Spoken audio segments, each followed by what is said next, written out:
Gary, tell I'm John how old you are. 71. It's All right, listen. that's the Hold on, most time unbelievable out. part of the story. That's this.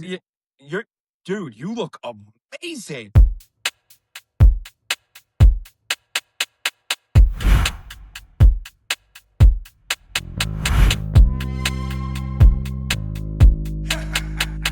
Hey everybody, do us a quick favor and hit follow and smash that like or subscribe button wherever you're listening right now. It'll help us keep getting great guests and make it so you don't miss the next episode. Now on with the show. Welcome to Splintered Spirits. I'm your host Gary, along with my nephew John Santa from Santa Paranormal. Today's guest is a pioneering engineer and inventor whose work quite literally changed the way the paranormal field investigates the unknown. After the heartbreaking loss of his oldest daughter Melissa, Gary Galka turned an unimaginable grief into a mission to understand, document, and maybe even bridge the gap between this world and whatever comes next through technology and instrumental transcommunication. Out of that journey came devices that are now staples in ghost hunting around the world. The Mel Meter that bears his daughter's name, the PSB series of spirit boxes, and the original REM Pod, tools you have seen on countless investigations, TikToks, and in Teams kits everywhere. As you'll hear, these aren't just gadgets. They're the result of a father's love, a disciplined engineer's mind, and a relentless drive to apply real science to one of life's biggest questions. In this episode, we talk with Gary about Melissa's ongoing impact on his life, how his key inventions became ubiquitous in the paranormal community, and what his decades of research suggest about consciousness beyond physical death. Let's dive into the conversation. Gary, welcome. Thank you for joining Splintered Spirits. Hey, Gary, nice to see you again. And John, you as well. Gary, thank you. So you have one of the most fascinating backgrounds, Gary, and you are certainly one of the, I can't, there's not a ghost hunter out there who shouldn't be thanking you for I think they deem themselves a ghost hunter because of the tech they're using that you've created. So I want to sort of get to how you got to where you are now. And I'm wondering if you could take us back a little bit to your early engineering days and how DAS distribution first came to life in 1983. Okay, sure. Well, just like anyone else, let's go back to that 1983 time period. I had been working for some high-tech companies in Boston, working with things that ultrasound, CAT scanners, hospital-related equipment. Test and measurement was always my forte, something that I was very interested in, especially combining sensors with technology in order to accomplish a particular task. So I worked for a leading company that made that type of equipment. That's the field I've always been in. And after I did that, I decided that the information that I obtained through the workplace and through my career, I just felt it would be better suited for me to apply myself to best benefit myself and my family. So it was right around that time period that I started my own company. I left after 4 years with this particular high-tech company, and I went out and started my new business. And it was just a fledgling company. I mean, my wife and I had just gotten married. We didn't have any children yet. And, I put everything in. I gave myself 6 months to try to make a new business work. So I started with nothing. I think I had a few $1,000s in the bank. That was it. I had a mortgage, all the bills that go with it. And so I worked my butt off. And what were you trying to do? What was that? What was the initial thing? What was that business model then? Well, what I did was I took everything that I learned in my previous employment, and I decided to combine sensors and technology, but I wanted to go out and show other companies how I could improve their productivity, their efficiency, their quality. So I was more of a consultant, an engineering consultant for an abundance of companies. I'd get on the phone, give them a call, try to reach the engineering department, try to reach the quality department, basically cold calling these companies and allowing me to walk through the facility and learn everything about their products, how it's made. I did work for Gillette. I did work for Titleist. I did work for Bic. I did work for so many companies, even people like Pepperidge Farm. So I would go in there and say, okay, well, let's see, you've got razor blades here. How are you determining whether or not the quality of those razor blades are any good? So I'd go in and I would show them how I could make sure that the parallelism of two razor blades inside that housing could be matched to perfection using a vision system. And these people never thought of these ideas, but I would give them and promote ideas that could make their product better. So that's kind of like the premise and the umbrella of what my company was. And I grew. I actually grew. And by the end of 6 months, I broke even. I think my first paycheck was $39. And I went out and I bought myself a nice vinyl golf bag. And I treated myself to something really special. And to me, that was an achievement. That was a goal that I felt like I broke even and I should reward myself. So that's kind of like how I started. And So, and clearly then your engineering degree and what you did, sort of that idea of precision and measurement and reliability was something that was important to you and your clients, that you kept and continued to move forward, right? that's pretty much it. It just kind of evolved in that direction because it felt natural and it was something I was really good at.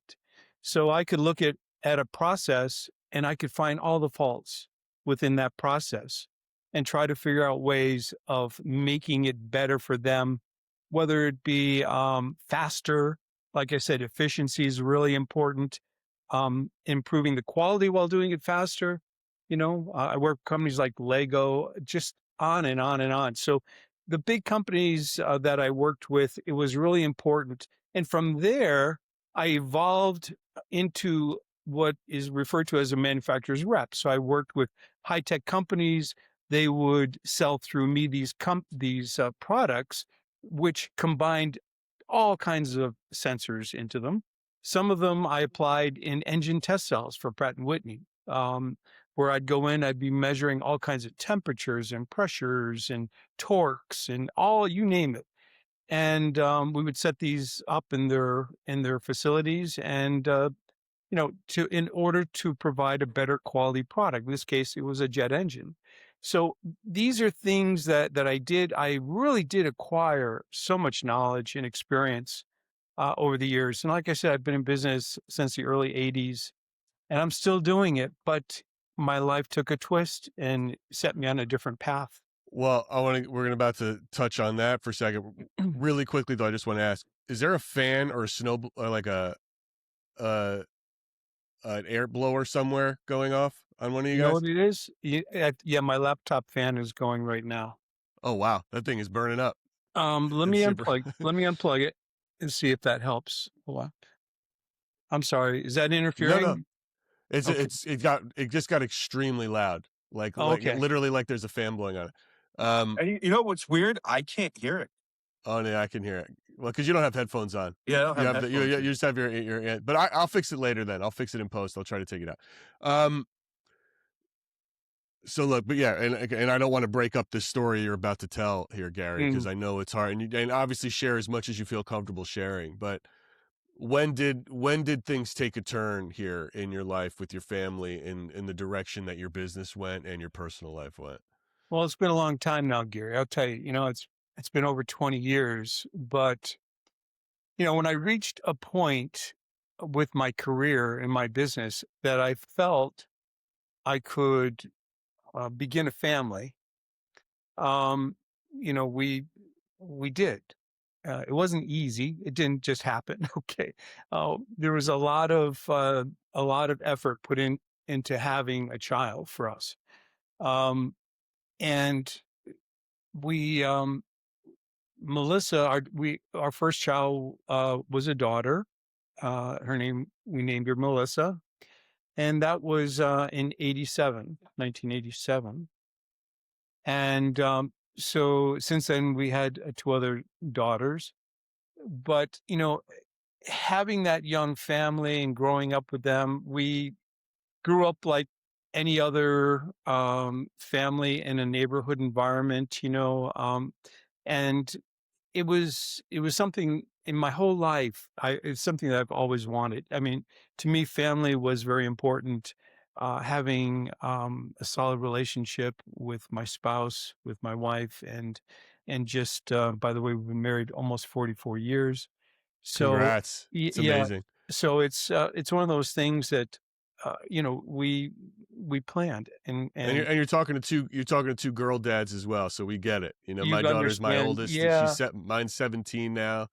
John's is something. still young, but we get, I know that feeling. It changes everything. Yeah, it's very special. And so Melissa was born, and I after she was born, we just had a normal family life. Everything was great. Everything was as it should be.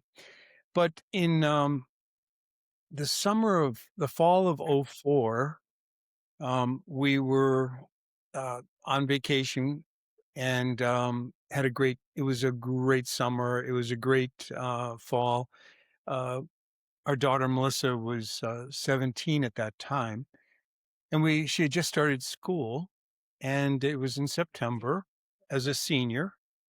And so what ended up happening was one night she was out with her friends, and right around midnight, just about, I got this really uneasy feeling, and I got out of bed and I got dressed, and I went to the window, which faces the street and the driveway, and I'm waiting for her to come home. And a car comes down the street, turns up the driveway, and I felt relief. And I went to get back in bed, and then there was pounding on the door. And I ran downstairs, and it was one of her very good friends that lives in the same neighborhood as us. And she said Melissa was in an accident just down the street from the house.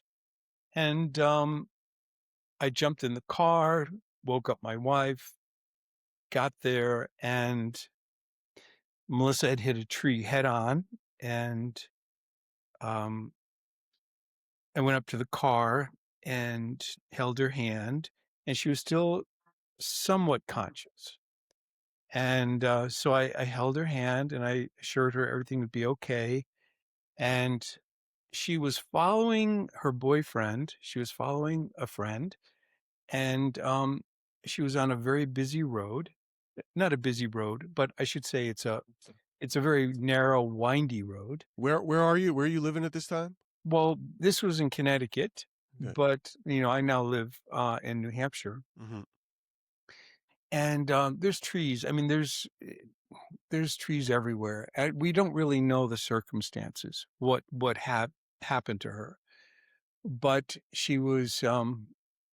I got there, and then the police arrived, and then fire department arrived, and they took her by ambulance to the hospital. And the thing about it was, as she was going to the hospital, she was able to give them her complete name, all date of birth, all the details.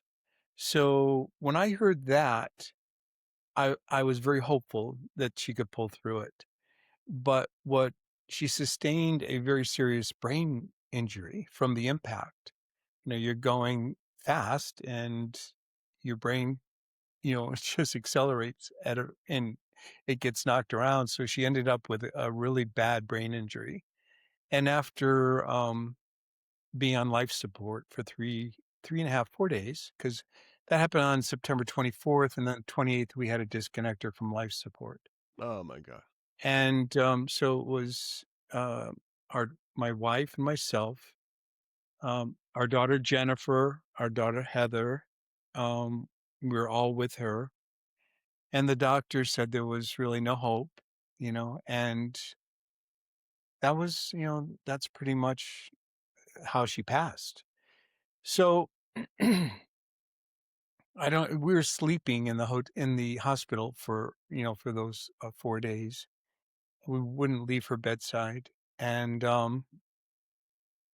you keep thinking and praying, and you've got all this hope for a miracle. even when the doctors tell you there's no hope and she'll never wake up again, you're still saying there's got to be a miracle waiting for you, you know? So we, Cindy and I, my wife and I, and our two daughters, we sat down, comforted each other, and we said we have to let her go. And we just held on to her when she passed away. So that was the turning point for us, because you have to understand that everything, you have a normal family, you like to think that you're doing okay. um you know we started up our family, and we were always doing things together like any other family would. I mean, it's we were very close. The girls would always confide in us with things. We had a very open relationship with the kids, to the point that they could confide in us and talk to us if they had problems. And this was one of the problems that I didn't know how to fix. I mean, my first thought when the doctor said there was no hope is, how do you tell your children How that old they were your won't? other girls again? How old were the other girls at this time? Well, at that time, one was 10, almost 11, and the other one was 15. Oh, So you're at a stage where, the only thought, Gary, the only thought that I had was, how do I hold the family together, and how's that going to affect their life moving forward? I mean, really. yeah, it is an unthinkable, horrible thing. And I tell you, because, and I say this only because I can't leave a tender moment alone, and I'm immature and I can't handle and process this, but I'll just to try to make you smile here for a minute, Gary, if I will, after sharing that incredible story, is I remember when my son was born and he was healthy and everything came out great. And I immediately decided that I was going to get a vasectomy, because, and the doctor asked me, he's like, well, what if something happens to your kids? I go, Doc, if anything happens to these kids, Hmm. I will never want to go through that kind of loss Yeah. again and put a thing on. Um, so let's go. That's it. I am going all in. And uh, it's a weird way to say a thing about thinking. The thought of what you live through is the terrifying thing for all parents, right? And it's Oh, to have to do that is, how do you move on? how do you move on? But see, I was also and I don't want to bring your audience down with the things I'm talking about, because this is something that happens to a lot of people. And Yeah, I don't think, I think the most important part is surviving a tragedy like that, and how you decide to live your life from that point on is really the most important thing, not only for yourself, okay, but to set an example for your children and those around you. It's really important to be able to carry on your life in a way that, in this case, I wanted Melissa to see that her dad was strong enough, okay, to survive this tragedy, and to still be the support mechanism for my kids as they grew up. That was really the most important part. I mean, you go through a phase afterwards. I think I wasn't really quite the same for like 5 years. So there's 5 years that disappeared from my life. you're probably never going to be the same. No one's ever going Well, to be the same after that. The I want same, to, you are, yeah. this is who you are now, but that's it. A change, Gary, that's, what was it? What was it? One of those things where you're so busy worrying about your wife and your daughters throughout this entire tragedy that you kind of forgot to take care of yourself mentally? Was it like one of those, like, were you in that 5 years, in that 5 year period, were you just concentrating on keeping the family together and pushing through? And Well, yeah. I mean, that's really an essential part of who I am. I mean, the important part was mental health for my kids. That came first. You have to seek counseling for them to make sure they're okay. You have to go to group sessions. You have to make sure that you are still thinking clearly, despite the fact that your mind is in a haze for a while. Um, there was just so much there. And, I would go to the doctor for a physical. And what really bothered me about that was my doctor was quick to offer me stuff, okay, to offer me drugs, okay, to help me get through it. And Yeah. I don't take anything. I don't even take aspirin, okay? So, I here, my age. I told you how old I was. I mean, I don't take anything. I don't even take a vitamin, okay? I take nothing. I wake up in the morning and I have nothing, okay? But that's just who I am. I firmly believe that, when you go to the doctor and you say, okay, I want to do my blood work because, I want to make sure that everything is cool, and so let's get this done, whether it be a colonoscopy or whether it be blood work or anything else you got to do. You just go through with your life because you still appreciate the life you've been given. All right. You've got to take care of yourself. So let's talk about now this next phase, right? Because the story doesn't end here. You get through it and you go, when did you first get a sort of communication with Mel? Yeah. Well, that's okay. So that's the next thing. That's the part, Gary, that changed our lives. I'm not going to say just my life. Yeah. I mean, it changed the life of everyone in the family. So we were coming back from the hospital and I was holding my daughter, Heather's hand, and Jennifer was with my wife. And I opened the garage door. Jennifer's your wife or your daughter's Jennifer?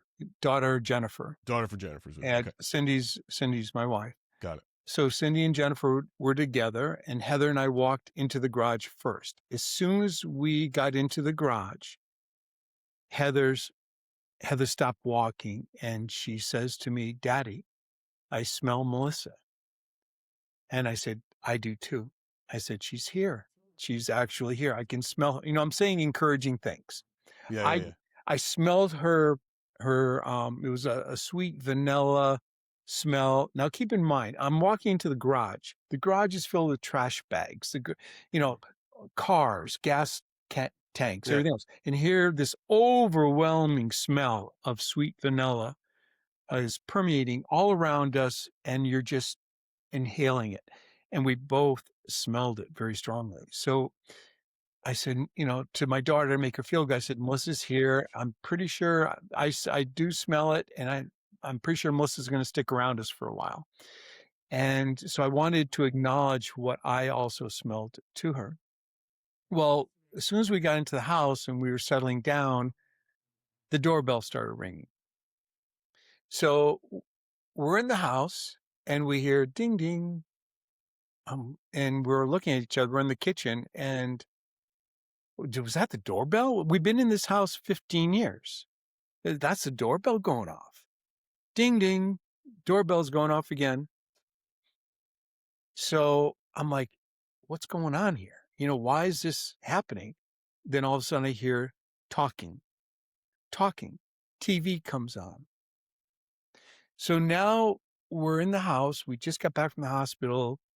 We have a bunch of electronic phenomena happening all around us in the house. And now we're all talking about it in the kitchen, that this is Melissa and she's letting us know she's still with us. She's okay. But wait, so you're, I mean, look, you're an engineer, Mhm. but your first instinct when all this went off was not something like what's going on. It was really, you're sort of separated yourself right away. That's how prevalent it was. No, is what you're it saying was to us. when when you smell when you smell something as strong as you smell it, and there's two of you doing it, you have to understand, like I said, the garage, it's not a nice, clean smelling place. Okay. No. And it just hit you like a wall. And then all of a sudden the doorbell's going off. Now the doorbell, something triggered in my mind. I just became like very sensitized to things that are happening, and that connection. It was almost as though, all right, why would the TV come on? Why would the doorbell be ringing? Hey, Why? Gary, I'm sorry to cut you off. Was it a wired doorbell or was it a wireless doorbell? No, it was a wired doorbell. So it's an old school wired doorbell with the two wire. Okay. Yeah, exactly. Mhm. So I'm three things happen now within 20 minutes. What are the odds of that, Carrie? Right, Okay. right. And then, so we took it one step at a time. But things started to unfold as time went on. I mean, incredible things started happening. So, and those things happened immediately. You just got home. Yeah, And then, okay, this happens. And it's nice. It's comforting, which is, it's amazing. And that's when you need it the most. And exactly. then, okay, so then continue, like, what was like the next moment, or how often did things start to happen Well, post that? let's just say that, because if I start putting things in sequential order by day or week, it would just it just started unfolding, and it was Got it. like a waterfall of after death communications. ADCs are not unusual. I think a lot has to do with the person receiving the ADC or after death communication and whether or not you're receptive to that. Have you Okay. ever received an ADC before your daughter's passing? Yes, I You have. have. Yeah. Going back to when I was a child, like 6 years old. Um, I would, if you want to reflect back, Gary, and say, okay, there are things that happened in my life that kind of transformed me a little bit. I mean, I didn't really pay a lot of attention to it because I always thought there was an explanation for it. Mm-hmm. So, as a child, I can tell you that I've had spirits speak to me and tell me what to do in order to save my life. I mean, I've had some situations that were pretty dire. I'll give you an example. Uh, all right. So when I was about 6 years old, I would hang out with the neighborhood kids, and we would climb trees to see who could get to the closest to the top of a tree. Some of them were 50 feet tall. Right. Classic kid move. Classic kid move. Okay, so these kids dared me to climb this group of this pine tree, and I got up within 15 feet of the top, and I went up a little bit too high, and the branch snapped. Now I'm up about, I don't know, 40 feet, 4 stories, and I started falling feet first, just falling, free fall. As I'm falling straight down, everything was a blur, and a man said to me, "Put your arms out now." So I put my arms out, and boop, stopped. And I had a branch under my right arm and a branch under my left armpit. It didn't hurt. It just stopped me cold right in the air. And I was able to climb back onto one of the trees and climb back down. And the kids looked at me like I was a ghost, like you almost died, you know. Um, Another time, back in the 70s, I used to fly hang gliders, and I used to jump off 500-foot cliffs with hang gliders. Now you're in California, so it's pretty prevalent sport in California. So I went off this cliff in Avon, Connecticut, and I was flying, and the wind was coming from the west, hitting the side of the sheer cliff and giving me plenty of lift. And you go straight up like an elevator. So I hit a spot of air, and it caused me to lose my airspeed, and I went into a spiral. So I had no airspeed. I wasn't moving forward. It was like a cartwheel, just spinning. So I was up at that point. I was up about 650 feet, and I was falling in a free fall. And during that time period, I didn't get nervous. A calm came over me.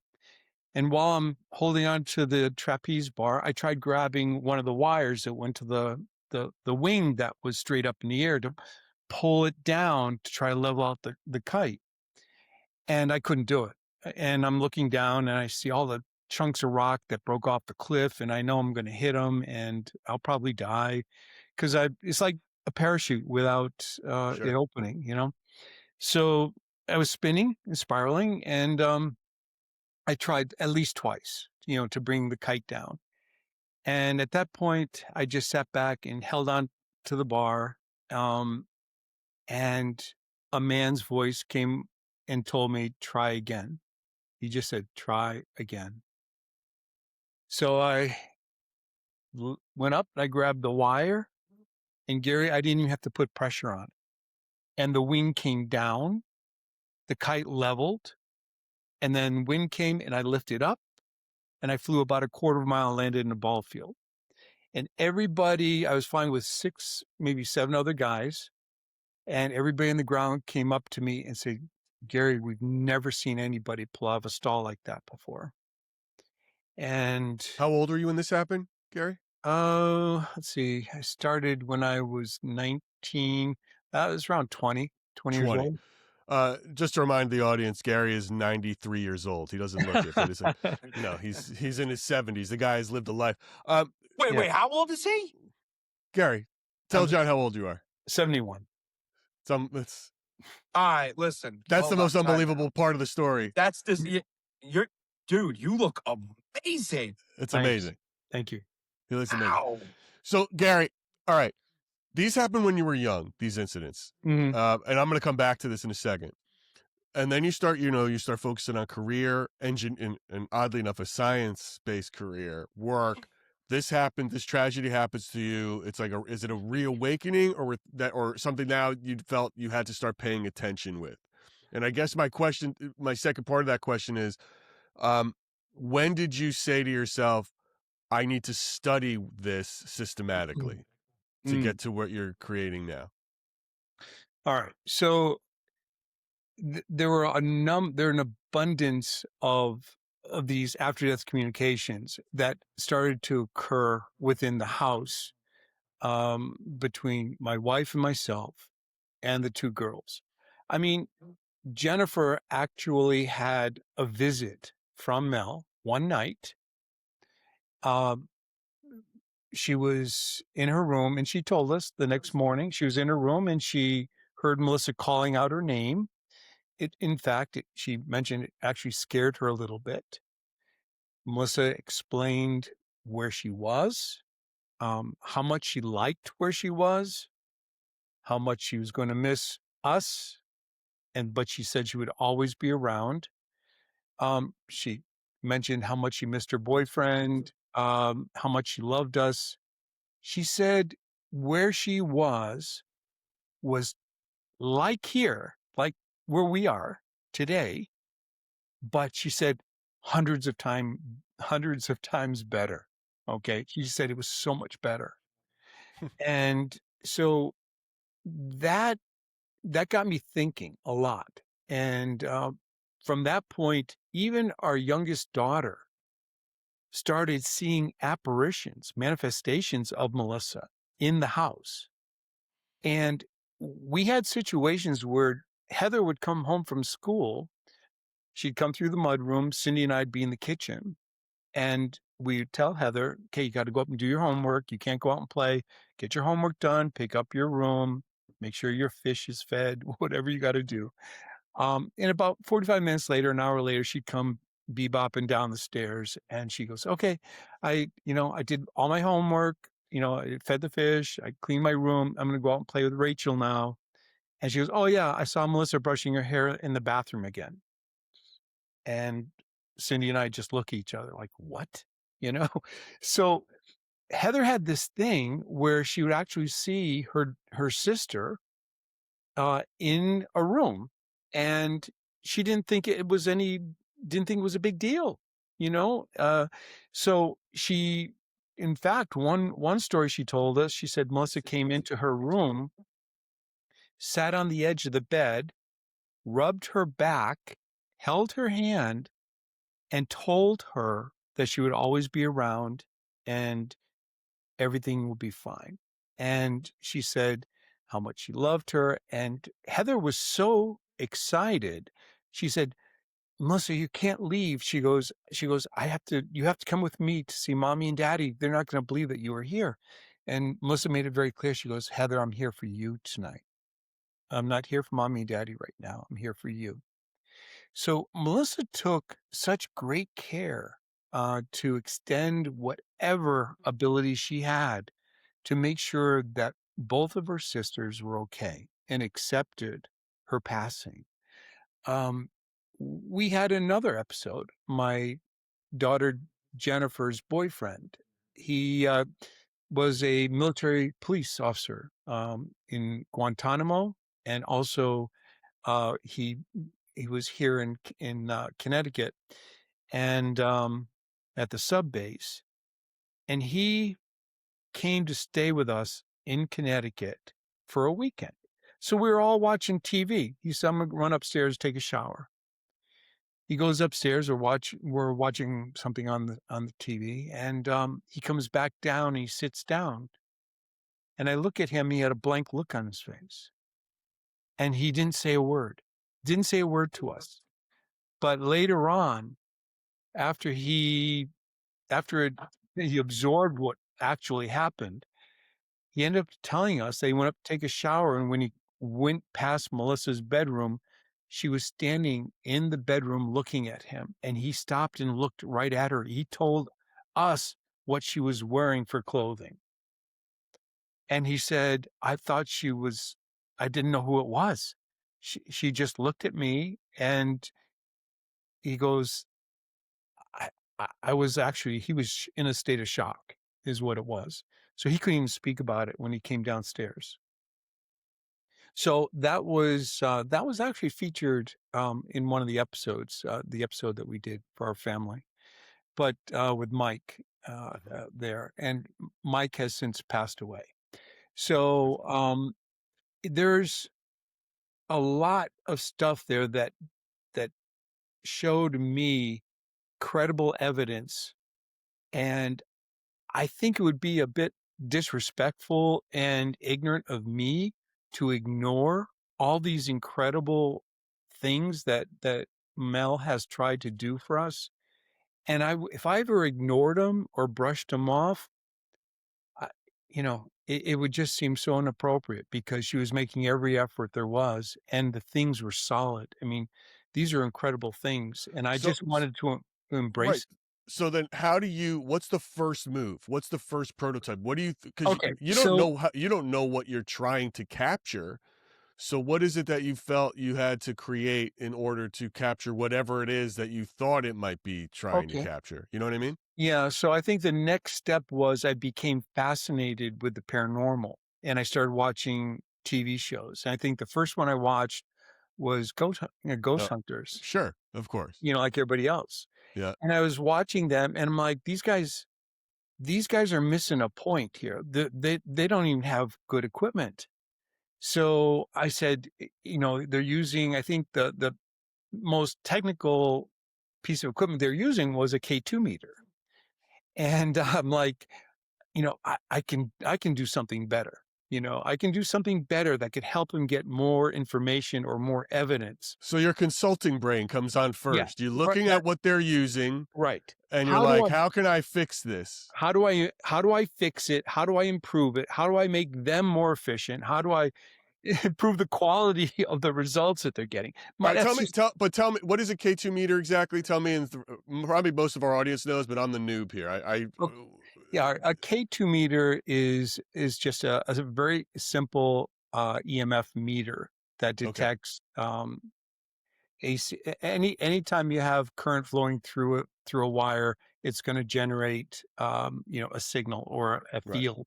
So it's an electromagnetic field detector. So yeah, so I mean, it wasn't designed for that purpose. It was designed for just basic, just checking circuits to make sure things are on or off, just basic stuff. And the K2 meter, I was very good friends with the president and founder of K2. And over the years, I developed a rapport with him that was very nice. He's since retired and moved on, did a smart thing. I think when you get to be our age, you want to kind of clear your minds a little bit and just move on, have fun.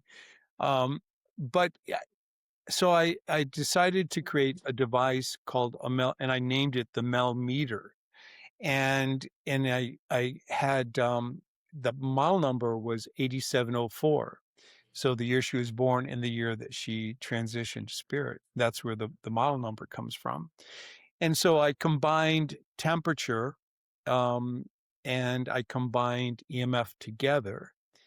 That was the foundation for a series of products that I started creating around that initial design or prototype.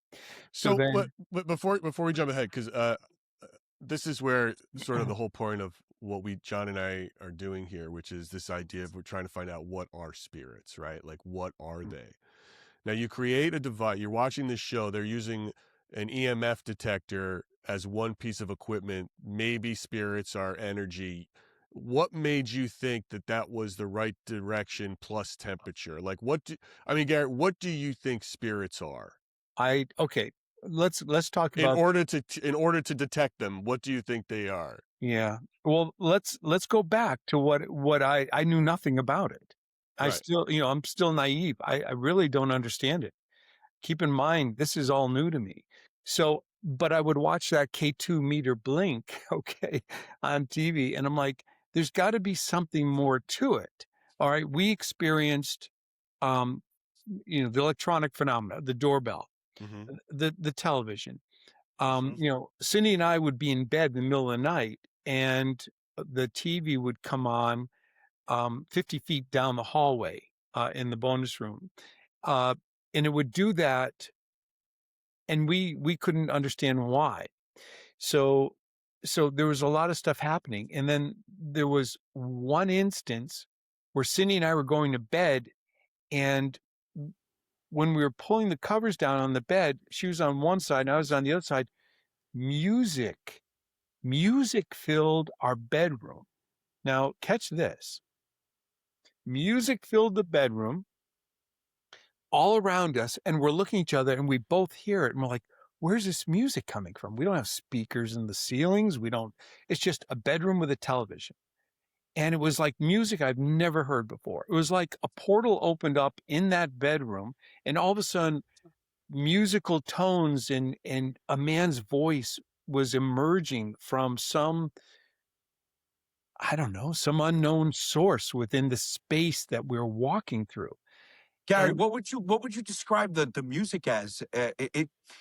Bear with me here. Is it almost like when you hear an electric car go by and like it's got those weird harmonics, no, but like from a distance? those musical tones with you, almost like musical instrumentation, and then a man's voice was talking through it. And here's the thing on that, John. When that happened, it was enveloped within a space within the room. It started above our bed, and then it started floating. The music, it went from our bedroom to the door, and my wife and I are actually able to track the position of it. And then we're walking next to it, and then it went into the hallway. So And you're then following this at we're this point. following the music Wow. in the man's voice. And we're following it all the way down the hallway, 50 feet into the bonus room, and then it dissipates and goes away. All right. Gary, is it the same man who told you to open your arms I don't when you know. fell out of that tree? I have no idea. I can tell you this much, Gary. I'm just skimming the surface on the stuff that's happening. I mean, I started having out of body experiences. I started having astral travel. Melissa would literally come and take me from my dream, and the next thing I would know, I'd be in the most beautiful place in the world, in some dimension that I can't even tell you where I was, except it felt like heaven, and it looked like heaven. So I mean, I don't want to get scattered in my thoughts with you right now, but No. We already got way off base of like what do you think spirits are that you can detect them. So let's try to get back on. Let's try to get back on that track so real quick, easy to that's. go, get off I track. know it is. It's wild. I mean, Yeah. you're a great storyteller too. These experiences you've had are so fascinating to hear. So Yeah. what was it? What do you think spirits are that you were trying to detect at first? Well, okay. So all I know is that that people were saying that spirits were EMF and that they're causing, or spirits were generating EMF and they're causing the K2 to function.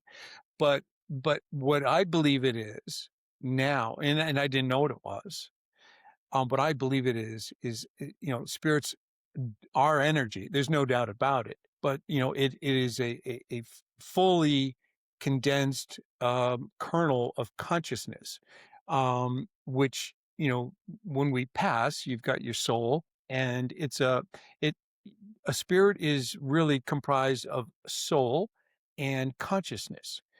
And I've had spirits tell me that through my ITC devices. Because I asked them, I said, what are you comprised of? Is it, are you part soul and consciousness, or, do some of your heart and feelings combine with that? And they basically broke it down for me and said, you're on the right track, Gary. Soul and consciousness are part of the same thing. You basically have, that going for you. Are Now, you defining soul from a religious perspective? Did you grow up religious, Gary? Or are you saying soul as a euphemism for energy here? no, all right. Let's backtrack a little bit. Okay, so I grew up Catholic. Okay, and I Yeah, used so to do we. I used to go to church. My mom would take us to church. I went to CCD. I went to catechism. I did all that stuff. I got my confirmation. Um, all those things I went through. Okay. Um, when the kids are growing up, our kids are growing up, I gave them a choice. They could follow whatever beliefs were important to them. Now, we instilled specific beliefs into our kids so that they would have a path to follow, but we didn't force the kids to do anything that they didn't want to do. In that case, I think two of the kids went to CCD, and um, I can't remember if Melissa did or not, if she was confirmed. I don't think she was. For those that don't know, CCD is like Catholic school for kids that go to public school and stuff. Exactly. If they don't Yeah, go, yeah, so it teaches them how to do it. yeah. John and I both went to a Catholic elementary school, so we didn't. So All the understand. CCD kids would come in on Thursdays, and we would have half days. Yeah. That was how it broke down. So I mean, I would go to CCD, and I'd have a nun there, and if I did something wrong, I, they would slap you with a ruler on Sure. the back of the hand. I mean, that's how it was, and I didn't care for that, to say the No. least. I No. didn't care for that, and I still don't care for that, and I don't go to church. But it doesn't mean that I don't have religion in my heart. Mhm. And it certainly doesn't mean that I don't believe in a higher power or an infinite Okay. light. I do believe in that. So getting back on track with the Mel Meter and why I came up with that whole idea. And as far as what I believe a spirit is energy. But when I was in the hereafter, when I was able to visit with Melissa's help and she showed me around, everything there seemed so perfect, as she had explained to Jennifer.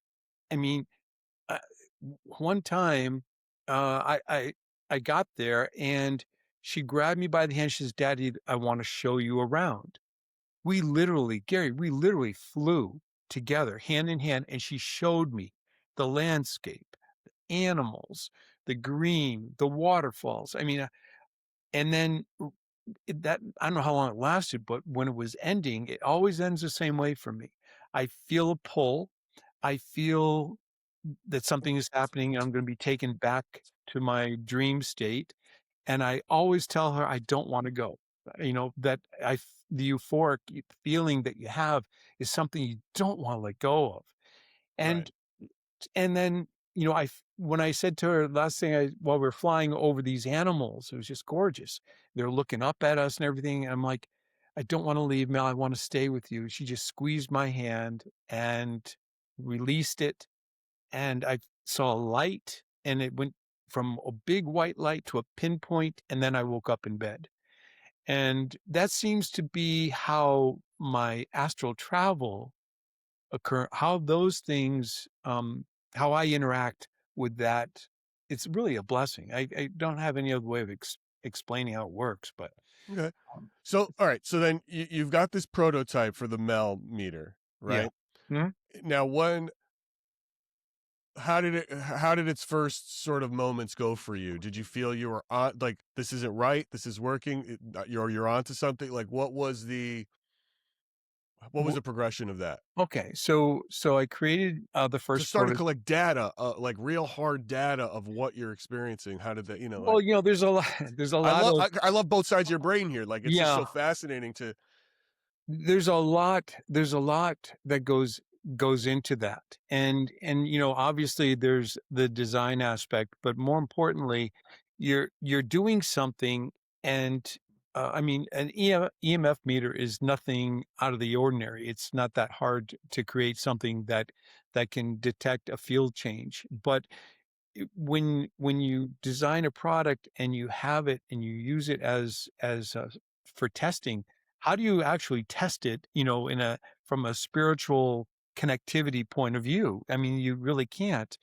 right. So the only thing that I can say is during my test process and validation process, there's a lot. I did repeatability studies. You can only do so much from a spiritual kind of thing, but my instinct there was getting the meter into the hands of the professional investigators that could best utilize something more effectively in some of these locations than I ever could. So I had to make sure that the meter ended up in the hands of people who could benefit through the use of that device.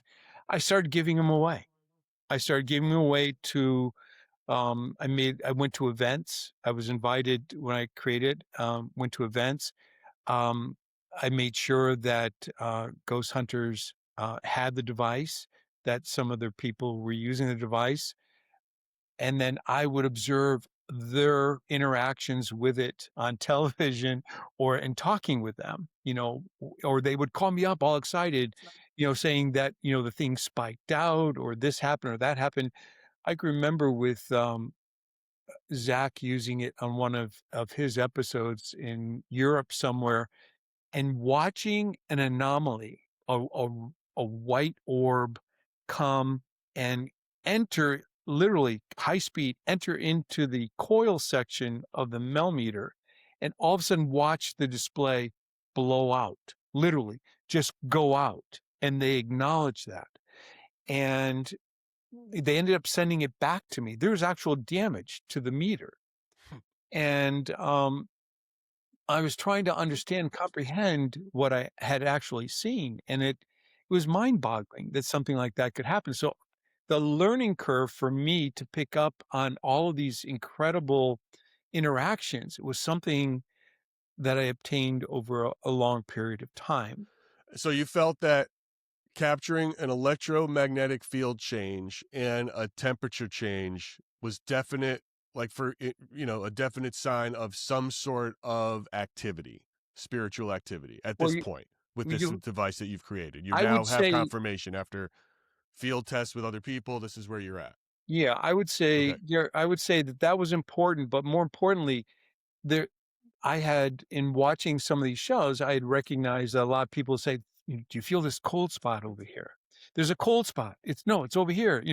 That kind of stuff. I'm like, what are they talking about?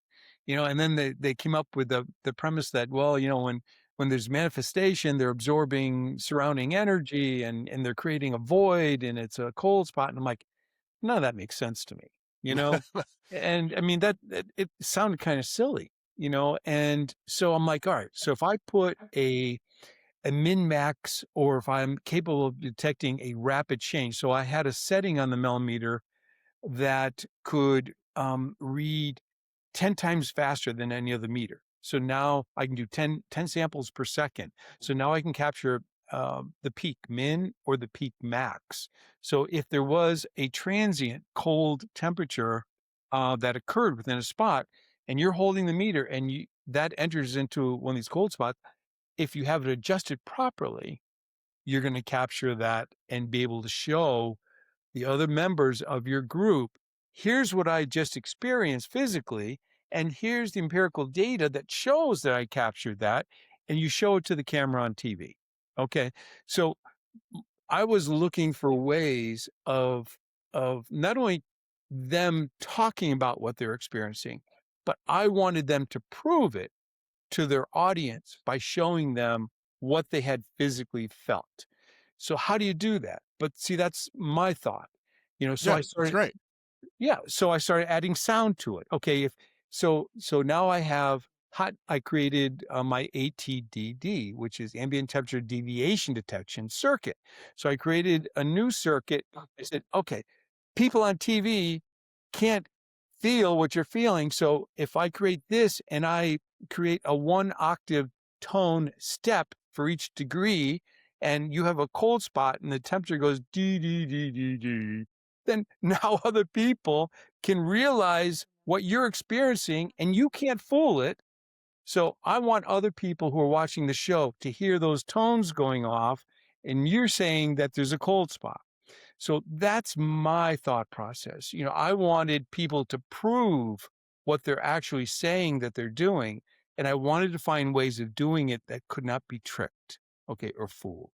That Mm, was important to me. sure. Um, and So, oh, sorry. no, Okay. that's pretty much what I wanted to talk about with No, that. no, it's great. You know, I love hearing that. I mean, I love So, hearing the progression of it. so Gary, I have a question for you.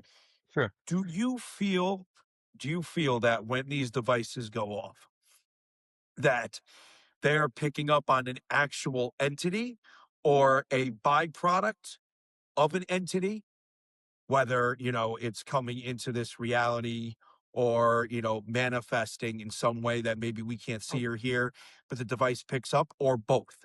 Do you think it's a possibility of both? Yeah. Okay. Well, first, from my experience and what I know to be true for me, okay, is that there are a lot of spirits that are earthbound spirits. Okay. Um, and it- a lot of negative spirits too.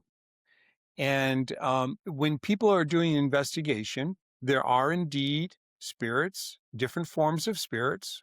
I'm sure you, being an investigator, John, you've experienced shadow entities.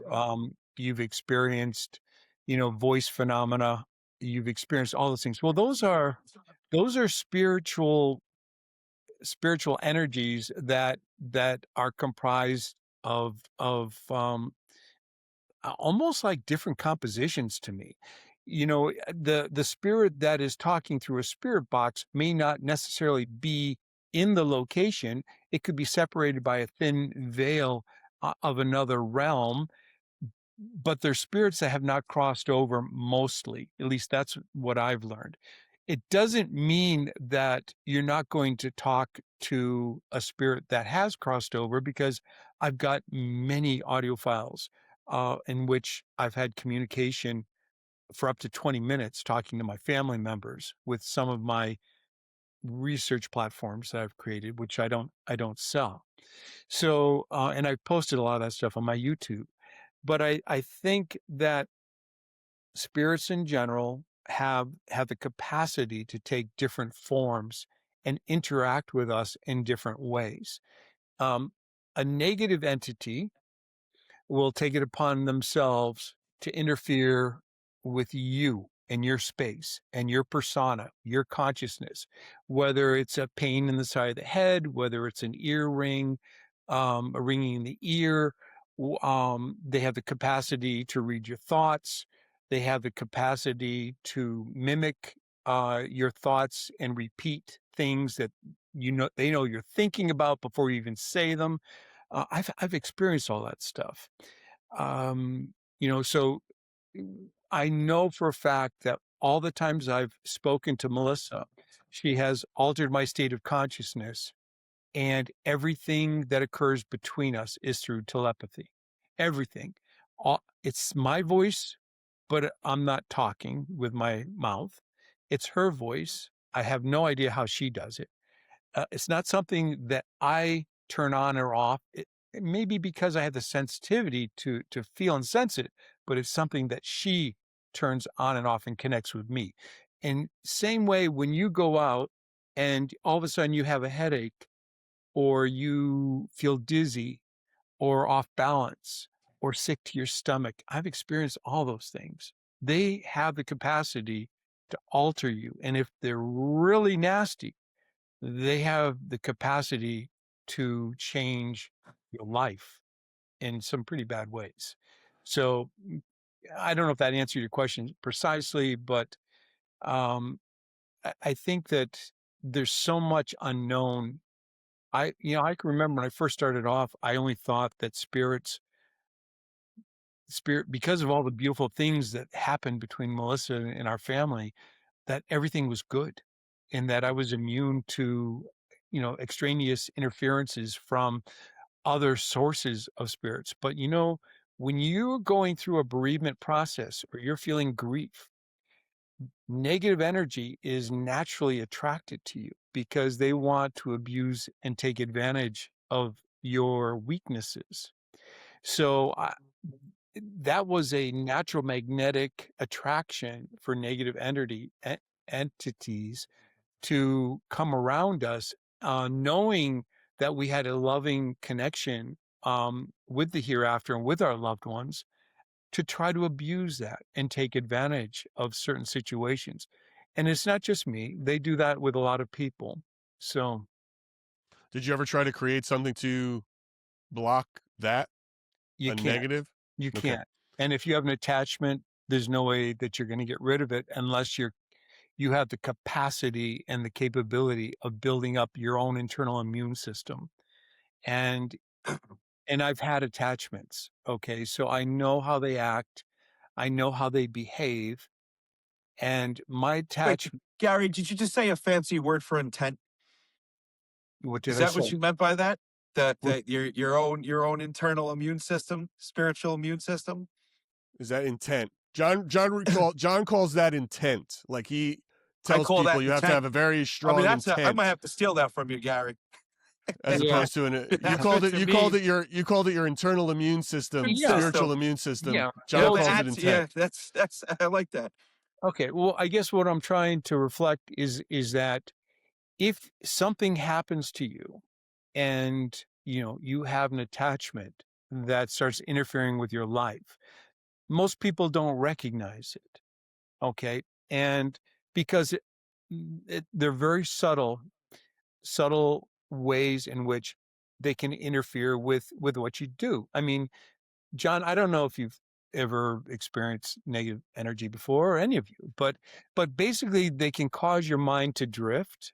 They can you could have brain farts. You could lose your focus so easily, if you're not strong enough to be able to stay on in a particular zone.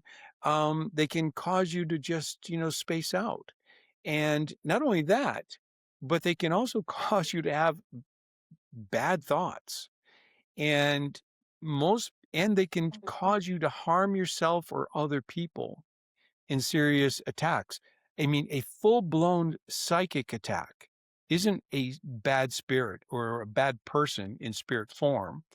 That is a group, and they're like a mob. Okay, they will literally saturate you to the extent that you can't sleep, you can't eat, you can't think. There are so many different things. And when I say this, I'm not saying it as something that I'm just pulling out of thin air. These are actual experiences that I've been through in my life. So, and they're horrendous. And if you don't have a good support mechanism around you, a loving family, a wife that understands, it can get really difficult. It becomes very challenging, and a lot of people don't really understand that. Um, for whatever reason, I've it does happen. Yeah. Yeah, I've seen. I've been documenting spirits for almost 5 years now on social media. That's just social media, and watching other people that do this. I've watched the decline of many people that are into anything that has to do with spirits just Mhm. slowly decline. And you could just, I mean, you could just, the way they deal with their audience, the way they deal with personal things around them, you just watch them decline. And, one big thing I always speak about is mental health. And it's like, hey, if I go live and I'm doing my thing and I go, hey, tonight we're going to take it easy, it's not because, I'm bored. It's not because this. It's because, hey, too much of this is too much. It's Yeah. time to dial it back a little bit, laugh a little bit, smile.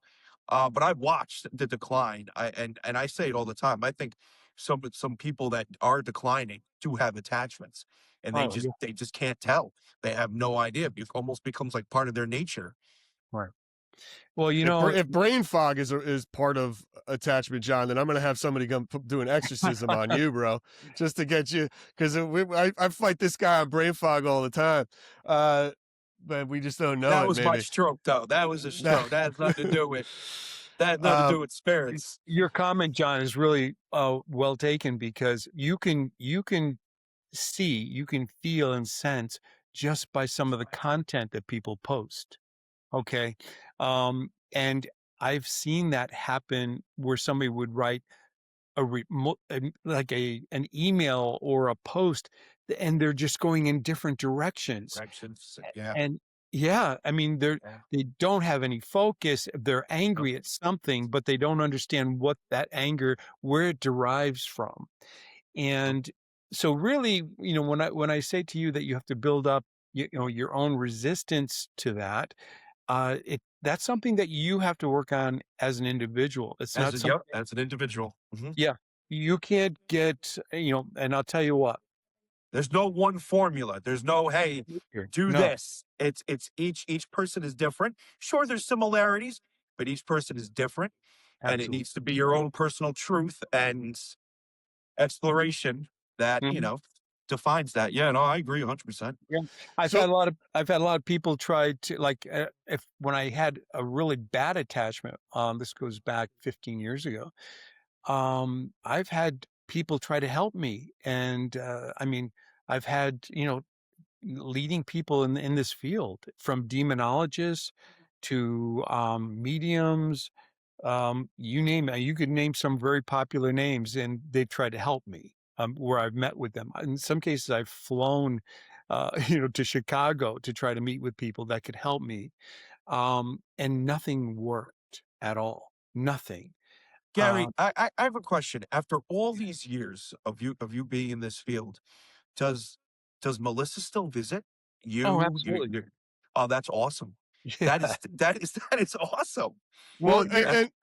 and I want to bring this up too, because it's a good segue here to talk about this, John, because you went from detection in your inventions to communication, and look, the PS7 or the PSB7, the PSB11, these things are ubiquitous. There's not a ghost hunter out there that's not doesn't have. I got one of those.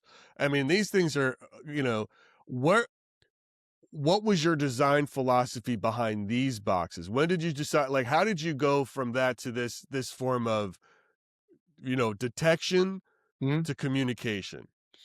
Okay. So that's really, I'm really happy you brought that up, Gary, because what happened was somebody approached me, and they explained that you could talk or hear spirits through a sweep radio. I didn't know what they were talking about, and I certainly didn't believe that was possible. In fact, I was kind of like making fun of it, because they're radio stations to me. And again, I have to have something tangible. I have to hold it, I have to hear it, I have to see it. Those are all things that are just part of my logical mind. But somebody gave me a Radio Shack hack box. They sent it Yeah. to me. They sent it to me, That's and what I and used to use. I used to, yeah, yeah, yeah. yeah, and so I was living in Connecticut, and I put it down on the table, and I turned it on, and Cindy's doing the dishes, and I'm sitting there listening to this. I'm like shaking my head. I'm like, I hear radio stations. I hear every single radio station I can hear. And then all of a sudden I hear FU, going through it. And I'm like, whoa, Sin, did you hear that? You know, like, I'm like, That ain't what? on no FCC radio. That's Yeah, not radio right there. exactly. FCC guidelines. I swear I just heard him say that on the radio. I said, so, whoa, okay, boom, bells and whistles and smoke coming out of my head. This isn't right, you know? So, so that kind of like got me thinking, all right, so now we got a hack box. How are these guys doing this? So they're buying Radio Shack hack boxes, hacking into them just to make them sweep. And then after using it for, I don't know, I went to the Queen Mary and I brought it with me. And I was in my little bunk room, part of an event or something, and I turned it on and I had a voice say my name. And I'm like, that did it. Okay, there's something more here. I have to explore this. And so I set off and I started creating my own FM circuit and my own tuner. And I started experimenting with different frequency speeds, sweep speeds. And I said, okay, if I'm going to do this, how could I improve it, make it better, more efficient? So I came up with a P-SB7. And the P-SB7, I could sweep and you could adjust the different sweep speeds on the fly. You could adjust it. It was small that could fit into your shirt pocket. All right. And if you want to, you could, I came out with a speaker output with a little more power, it's like 250 milliwatts of power, and then 17 milliwatts of power for earbuds. And, you know, I just added some bells and whistles, a backlit display you can turn on and off, just different changes that would improve somebody's use of the product, which, you know, I think I did it for myself, you know, because I wanted to learn more about it at that point. So that was the infancy stage. And yes, you know, we've been selling that product for 15 years. And yes, there's hundreds of thousands of those all over the world. But my thought process on that was, if I make a standard product that anybody could buy, think about the data that could be shared with all these people now using a standard off-the-shelf device. Think of all the posts and all the communication and all the links of people talking. Now we can add more credibility to some of these responses that are coming through. And, you know, that was my premise for coming out with the P-SB7. When I first turned on my prototype, and this is, I think it has, I don't know how many hundreds of thousands of views, 250,000 views or something. The first thing that came through it was, "Hi, it's me, love you," just like that. And it was Mel's Wow. voice. And that was my Wow. first test of the device. And Wow. that's got some really very, a lot of people have listened to that over the past 15 years. That's incredible. Isn't that cool? And then That's super cool. from there, you know, you start, and I was giving them away. I'd give like, I say, okay, you know, guess the frequency on my Twitter, on my X account. And I said, okay, I tuned it into a frequency, guess the frequency. And the first one to guess gets, you know, I'll send you all an SB7, you know, or I started handing them out. That's when Zach started using it all the time on his show. And Chris Fleming was using it. And a lot of people started using it and getting incredible results. And everybody uses it. There's not a guy, there's nobody. It is the device. I was disappointed because I was watching John and he was using an app while he was cleaning those headstones. John uses it. He has used the SB, but the SB7 is not loud. So right? Gary, Tell him, John. I come from a time when I first started doing this, we were modifying our own radios. Yeah. The Radio Shack radios. So the sound drives me nuts. Yeah. Brings me back to a different place, right? So that's my whole thing. So I come from that time. So when I got back into the paranormal and started documenting spirits, all of a sudden there's this SP7. And I'm like, where the hell was this thing? You know, back in early 2000. Yeah. Where was this thing in 2001, 2002 when I was doing this? Yep. You know, it didn't exist at the time.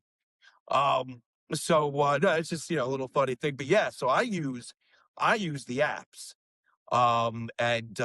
You know, that's just, I love the apps. For social media purposes though, Gary, it's a little bit easier with the apps just because to hear them sonically. Right. Like he would to use the SB7 is more gear for him as he's out there, right? So it's like he's got to have a separate speaker set up. He's got to have more battery power. He's got to have a little bit more juice The only to thing get it the only going. thing that the apps don't have, and I stress this all the time on my live streams, is it's not their actual voices. When you Right. use the SP7 or a device like it, whether it's an old, old one that you modified yourself or you get, the SP7, you get a chance to hear the actual voice of the, the spirit. As Gary said, he heard his daughter's voice. Like, no, that's my daughter. That's her voice. I know her voice. Mhm. So that's cool. It's just the sound, but it doesn't matter when you use those types of devices. That's what you get. It drives Yeah. me nuts with my Well, ADHD for brain. now. For now. So For so now, just is this what we were talking well, about before? Gary, you maybe. trying to get me excited, man? Yeah. Well, the times are changing, right? I mean, I've already found ways. I sell little devices that eliminate the sweep noise, right? I have my ANC Mini. I've got the APFD processor, which you can rewind and re-listen to stuff on the fly all the time. But I do have and I do have the P dash or PSB7 Pro, and I do have an evolution of that The I've been 11, working. right? No, the 11 is actually an older product, but the PSB7 Pro is my latest. And now I've got another PSB7. I'm not going to say what the name is going to be called, but I'm working on that product. And I was just playing with a circuit just before we got on, and my dad came through. And the only thing I can tell you is limiting the noise during the sweep. And I'm kind of curious. Do you think, Gary, that you could hear what if I play something with my dad's voice coming through? Do you think you'd be able to hear it? I think so, yeah. All right. Yeah. Well, you got some clear audio there, right? If not, you can email to me afterwards and I'll add it in. Well, yeah, yeah.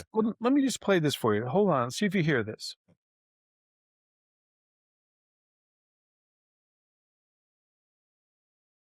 Let me go back.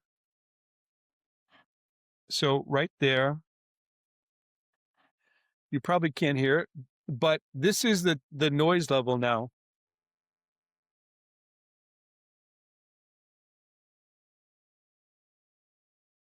So what my dad is saying is, I love you. And what I've done is I've already figured out how to remove the sweep noise and just allow spirit voices to come through. That's something that was really important, because what I'm trying to do is address the next generation of people who are interested in ITC, instrumental transcommunication. And, a lot of time has gone by since the SB7, P-SB7 was introduced. And then I came out with the SB11, as you mentioned, the SB11 with noise control built into it. That's a simultaneous dual channel, dual sweep device. So you can sweep AM and FM simultaneously. You can sweep at different speeds. You can one at 100 milliseconds, one at 200 milliseconds in FM. And you could also tune out the sweep noise simultaneously, and you get some really cool responses with that.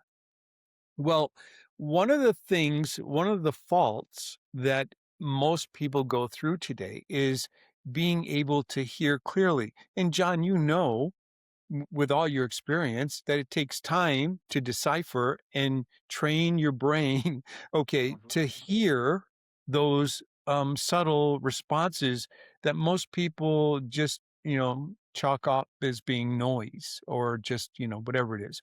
But there are things there clearly that a seasoned professional like yourself would have developed over time that you can use in order to communicate fluently with spirit, right?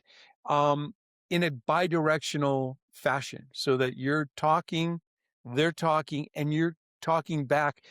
That's true ITC, when you're getting multiple responses and you're able to keep up with what they're saying.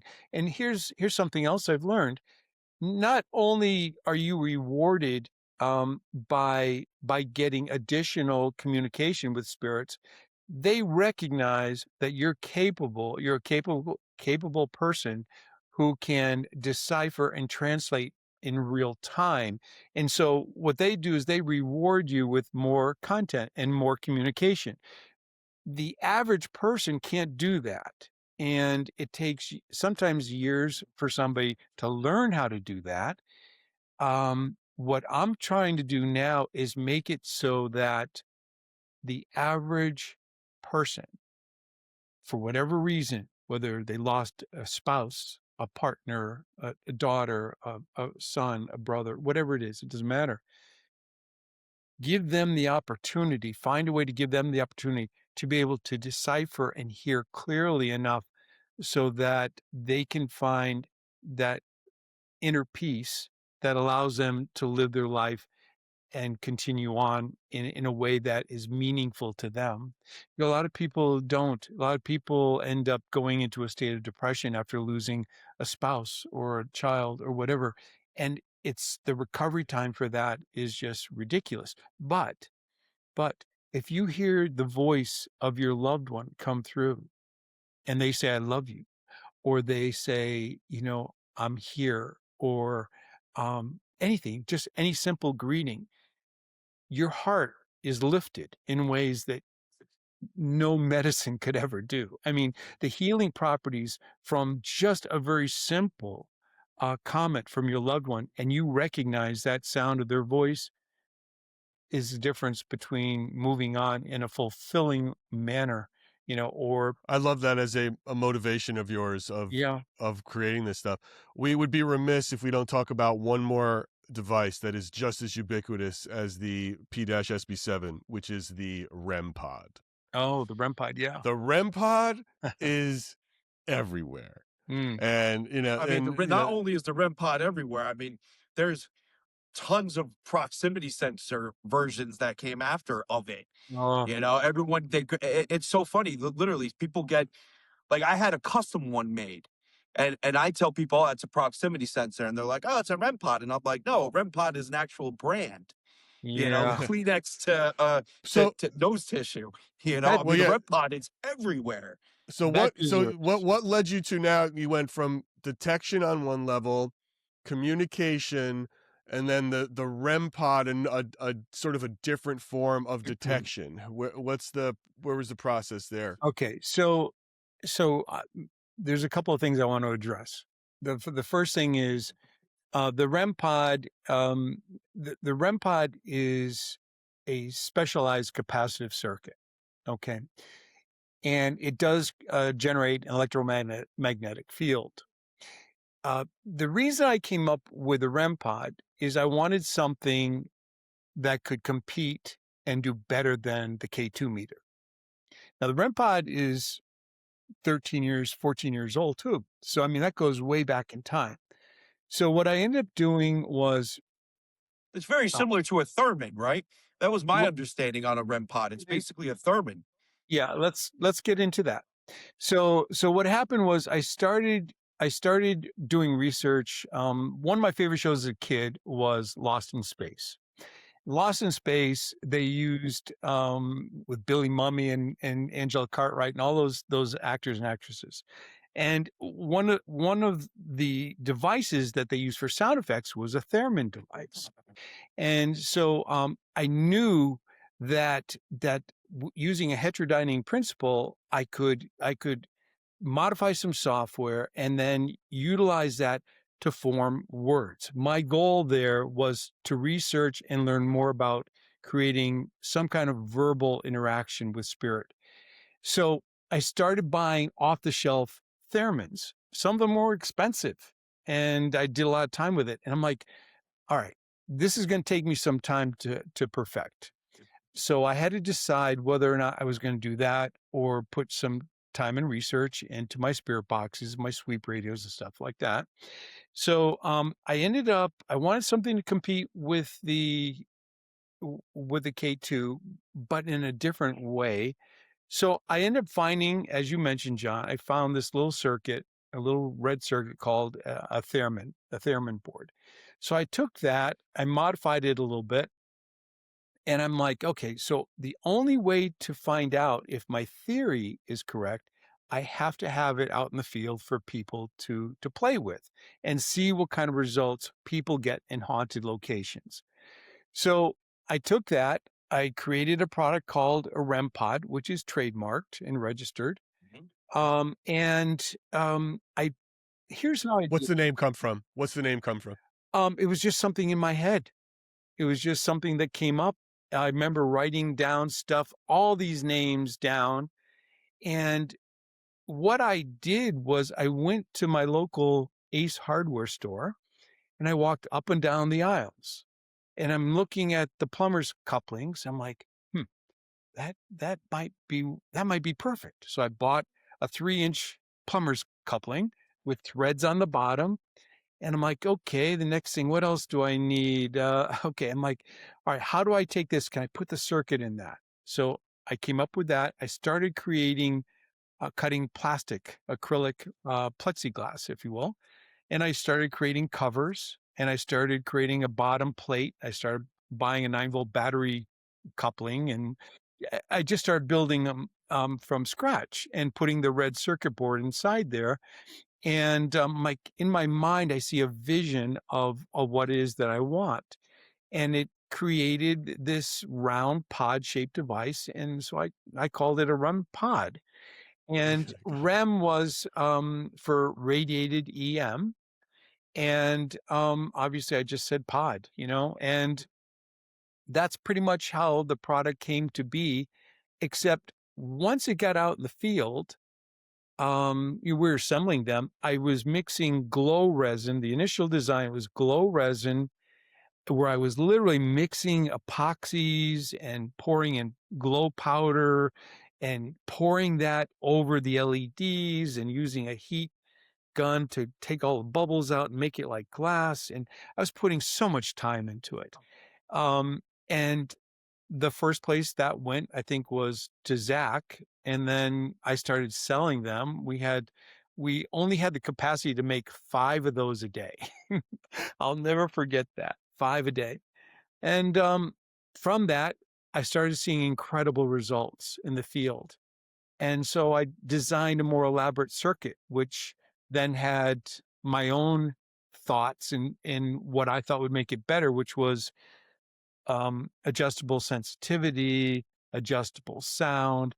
And now my latest is the REM Pod Rev 3. I've actually incorporated my voice in. Is that the one with the firmware in it now? Well, Right? It's got some sort of the Rev 2 had the capacity to adjust sensitivity in 5 levels. And it had auto zero built into it. So you had range adjustment, auto zero, and you had my ATDD temperature with audible tones built into it. And then from there, I just created my new REM Pod Rev 3, which now gives you full creative control over all of the sound elements, my voice. The tones are more distinctive, so you can now correlate a tone with a particular color in your mind, so you don't have to be there to look at it. It's not a buzzing sound, it's a clear, decisive tone that you can hear. And so, over time, evolution and time, you start to create different things. But as you mentioned, John, the worst enemy that we had with that product was the knockoffs from China. They bought my product and they literally sucked all my software out of it.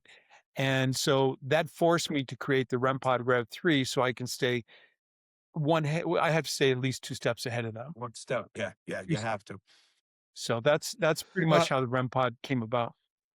Yeah. Gary, I got a few more questions for you if you've got the time, Yeah, because I've this got has all the been time you want. absolutely Yep. this is absolutely fascinating for me. So, all right, um, all your devices, right? So for investigators now, and they're going to go out and use in the field, and for all the things you create, Mhm. and even some of the things maybe that you've got up and coming that you're hoping for, what are the top 3 pieces of advice that they should have, and devices and advice that you would give them when they're in the field using your devices?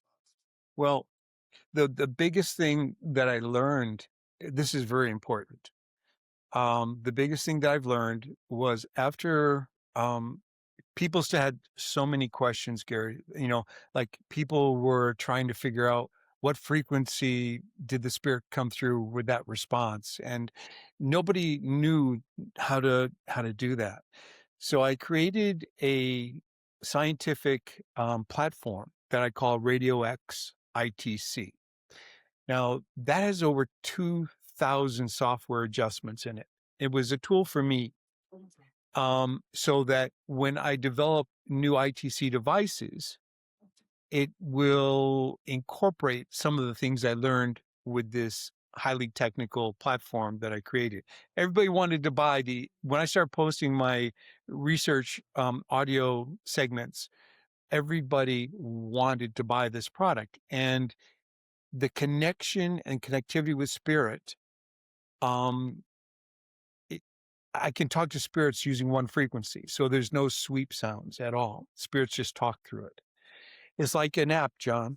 Okay. Except for you actually hear their voices. This is how I've had communication with my mom, with Melissa, with my sister, with my dad, with my aunts. I've had all of them come through and have conversations with them, many of which are posted again on my YouTube channel.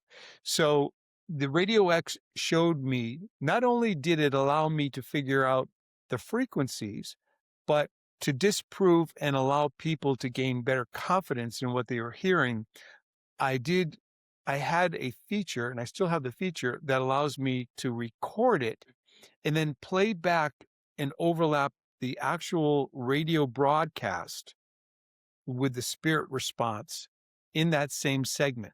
So if I'm listening and I hear a spirit say, "I love you," it allows me to go back in real time to that segment of the radio broadcast and play that and compare it to what the spirit said in that same exact spot. So now Wait, I'm trying to get my head around what you said. That is So wait, very so cool. you're here. Wait a minute. So if I hear "I love you" come through the like like that comes through like a quick blurb, Mhm. I can go back and listen to a non-quick blurb of the station Yes, at that time. yes, yeah. So it allows me now to be able to take Proof. it Allows you to prove. again, empirical data. Yeah. You've got data to substantiate the response against the actual radio broadcast. And Yes. and those that allowed me not only be able to show people what was broadcast and then show the spirit response, which is overlapped within that segment. It's a 10-second window. Typically, I can narrow it down to 10 seconds. So I can play whatever's been played on that station and then show you, and I can go back and forth. So I can and show you how that was created, because my device has special filtering in it, and it shows you by introducing and changing the signal strength and my filtering and all those little elements. When you combine them together, you're creating um, a window of opportunity for spirits to communicate more fluently in that little segment. Wait, which device is this? Oh, this is my Radio X ITC device. This is your radio. But dude. it's That's not so for cool, sale. man. I did. No, Yeah, I this know. is the one he personally. This is your he sent own me sort of thing. here. I love it. It's Yeah. so cool. I Yeah, I used got it. it. It's cool. I used it on 2 television shows. The last one, it was one was in a sanitarium in Illinois. Where was it? Indiana Sanitarium or something like that. And then the other one was at the Glen Tavern on Ghost Adventures. And in the sanitarium, I had a full-blown conversation. Spirits were telling me where they were, why they were there. They called out my name 2 times, and I'm having a conversation with them. It was the most extraordinary thing I've experienced in the field. This is like, my segment lasted 3 hours. I mean, I had cameras all around me. Well, look, I mean, now that is the coolest thing I've heard too. That is a wild device. But now that's not for sale. So No. we've once again taken ourselves off the train. What do we tell the guys that are out there hunting that don't have the radio, this Radio X? What is your advice to them with your devices in terms of, how they should be approaching these locations with your equipment and using them the right way The to get I told the yeah. data they should be getting. So so from that radio XITC, I created a device called an APFD processor. The APFD processor takes audio input. It could be from an app, if you can go through Bluetooth. Excuse me. You can go through Bluetooth, or you can, just connect some audio output directly to it. But the APFD processor allows me to adjust my low and high pass filtering. It allows me to rewind something that I hear, but I want to prove to myself that I heard it. So you can rewind it in 10-second increments. If you press the rewind button one time, you go back 10 seconds. You press the rewind button, you go back 20 seconds, and so on and so forth. It has the ability of canceling the noise of the sweep. It has a built-in speaker, and it also has a separate audio output. So you can, a novice and it also has a graphical depiction of the audio profile, which scrolls by on the screen. So you can see the artifact in real time as it's been created. The voice and speech has been created. So that device, combined with your SB7, your SB7 Pro, your SB11, whatever you have, okay, works with any device. And it's really a research tool for people who are having difficulties deciphering what they hear, because in that moment in time when that response goes through, it's gone. But it's not gone with the APFD. The APFD allows you to play it back slower, to rewind and play it as many times as you want until it sinks in up here. Once it sinks in, then it gives you a chance to learn how to use the device and learn how to decipher what you're hearing from spirit. So that tool is an essential in anybody's toolbox, in my opinion, because it takes a novice and helps train that individual to be able to hear and learn. And basically, you're modifying the way that you hear things audibly. Not only, And they can find that on your That sounds- website. yeah, It sounds like a great weapon against one of the banes of the paranormal that I always speak about, which is audio pareidolia. exactly. It allows you, John, to analyze things more carefully, okay, and make an informed decision what you believe you're hearing without guessing. All right. And if you're doing a live episode, and you and I should talk, John, because I understand you do a lot of stuff on your social media and stuff. And if I can help you, if I can help you advance in that area with some of my equipment, I'd be happy to do that for you. So cool. I mean, the APFD processor, I have an armband that you put on your arm, and it connects here. So now you have a free hand, and then you're holding your SB7 or whatever device. It connects by Bluetooth from the SB7 to this device. If you hear something, you can tap the buttons. Okay. So, you want to rewind it, play it back for your listening audience. Do you hear that? Do it again. Slow it down. That's cool, John. Slow it down. If you can put the phone through that, that's cool. Slow it down, speed it up, change the filtering. Wow. So when you hear a spirit response and it's a low tone and you want to elevate that, so what we do is we let the higher frequencies pass through to elevate it up, so you can hear it more clearly. So those are things, for me, it's all about how do I improve the way that you enjoy your investigation? How do I make it better for you as a person? Not just a Me Too product. It's something that I benefited from and I learned from through my Radio X. And then the SB7 Pro, the features, I learned that spirits manipulate fragmentation of small bits of radio. Okay. So what I did with my PSB7 Pro is when you use a radio, you are taking steps in 100 kilohertz frequencies. So it'll go, 98.1, 98.2. What I've done with Radio X, with my SB7 Pro, is I'm taking 10 kilohertz steps or 20 kilohertz steps or 40 or 60 or 80 or so you select how many fragments you want to hear around the predominant stations. So if you have a strong station, the leading and trailing edges of that strong station, you're picking up little bits of radio leading up to the predominant station, and then you're also picking up little bits of radio on the trailing edge, and they're small splintered pieces. And what Spirit will do is they'll take those small little pieces and they will manipulate those frequencies to form more words. And in many cases, I've had as many as 11 word sentences coming out of it. So Wow. that's what impressive. Splintered Spirits, if you Oh, will. yeah, there you go. That's probably why that's how I'm looking at you and I'm thinking Splintered Spirits, splintered fragments. Okay. And so that's it allows you to do it. Now, with my newest product that I'm working on right now, and I'll just let you in on a little bit. What I've done is in the SB7 Pro, I've taken my separate APFD processor and I've combined that into the SB7 Pro.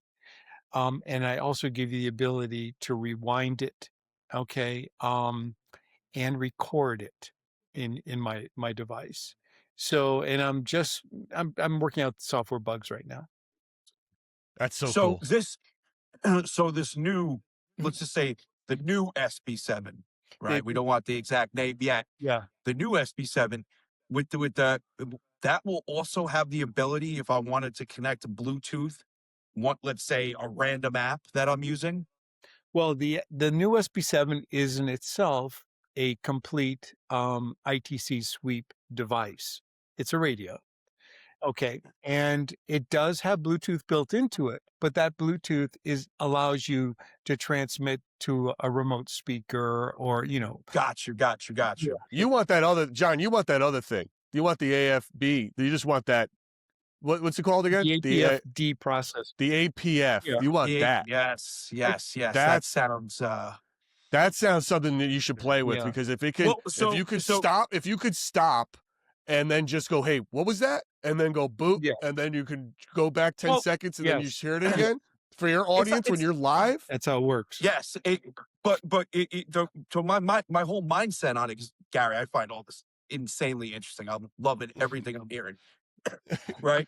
But like right now, what I've been doing lately is running multiple apps, right? I'll have this one and that one. I'll have 4 different ones going.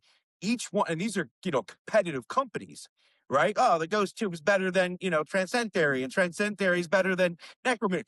These are all these different, they're all in competition with each other, yet they all work together. Like I'll have a spirit coming through on one and then a spirit coming through on the other, and it's all coherent conversation. It's not just like random. Imagine with that, then being able to incorporate the basics of the SP7 along with what the other Gary was talking about that I would love, being able to stop and rewind and be like, hey, let's go back and listen to that for a minute. Hold on, let me isolate this. This is what this was. Well, it's good. It's all deadly, dude. But I mean, for those times, John, when you're walking and you don't have 16 different apps going and you're not clean, like if you just have the one app rolling. And I only have one going when I'm walking. It's only one when walking. Sitting down would be on multiple, but only one when walking. But that device would be ridiculous. That's like, wait a minute, what was that? Because you're always talking, you're always sitting there gabbing away to your audience, and if you had and you heard something you weren't sure, you could be like, wait a minute, did I just hear it? And then you could quickly go boop, and then you'd hear it again. You can even slow it down. I mean, that's up your alley, bro. We got to talk about that. That's like that's some, and it sounds like it's real easy to use, and you strap it on. It's very easy to use, and it's designed for field, practical use. I mean, it's designed for the field. It's small enough and slide enough, and it uses a rechargeable 9-volt battery. And I don't know. It's something that for the dynamics of it will allow you to engage better with your audience.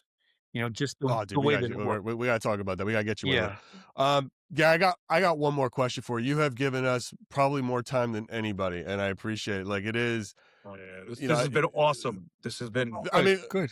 our whole thing is spirit communication. What are spirits? And you're like, the godfather of it all, man. I mean, it's like there's not a single ghost hunter out there who doesn't use your stuff.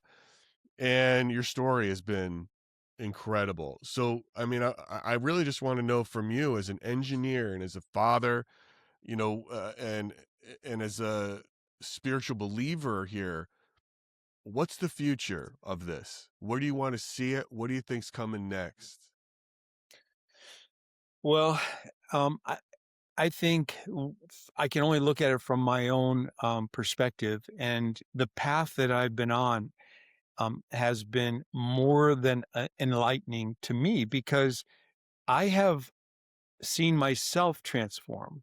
So I think that as we grow in this field together, I think that we, especially guys like John, myself, anyone who has put their heart and soul into learning and gaining knowledge and wisdom in this field, because you have it's almost like a seeded interest. It's part of who you are as a person. This is the path I should be on, and this is the path that I'm dedicated to for whatever reason. It's not that I'm trying to prove something to other people. It's something that I want from within myself. And what I've noticed is the future as we gain more knowledge and as we grow in this field, I think certain individuals are going to become more sensitized and gain a more clear insight as to who we are as spiritual beings. I mean, I have certain sensitivities now, Gary, that I didn't have 20 years ago, all from using skills that I believe I have inside of me. So I think a lot of it is that most people today are too busy to notice some of the most important things of who we are as spiritual beings. We are spiritual beings. I mean, I know I've been out of body. I mean, some of the stuff that I've done, I I shocked myself. I can remember feeling my arm sitting on the side of the bed and saying, "Am I dead?" And how excited I was when I first escaped my body and I heard that man say, "You're in the alpha." He goes, "You're in the alpha state." And hearing a rush of air in my ears and then dislodging from my body, the stuff that I've been through, most people can only look at with an open mind and then hope that something like that is true and that someday they have that kind of experience. Because Gary, it is. I hope they do too. I mean, that would change the world as we know it for sure. I mean, and look, if you're looking for all of the gear we talked about, you got to go to pro-measure.com. This is Gary's company, the DAS Distribution Inc.